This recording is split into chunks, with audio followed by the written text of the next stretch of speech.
Капалі ў пушчы дол глыбокі, дно высцілалі ў кару, і насып сыпалі высокі, Машэку насып, як цару, а на гары той недалёкай хавалі косці ў зямлю, ахвяр, шо ад рукі нялёгкай, без часу на той свет зышлі.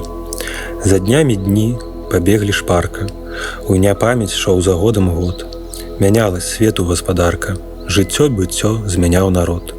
Той насып, дзе ляжаў Машэка, і мох, і дзерева аброс, пякла ўлетку яго спека, зімоў трашчаў над ім мароз. Машэкі імем сталі маткі, пужаць, калушачы дзяцей, а кумкі, збегшыся на прапраткі, аб ім шаптаць адна аднай.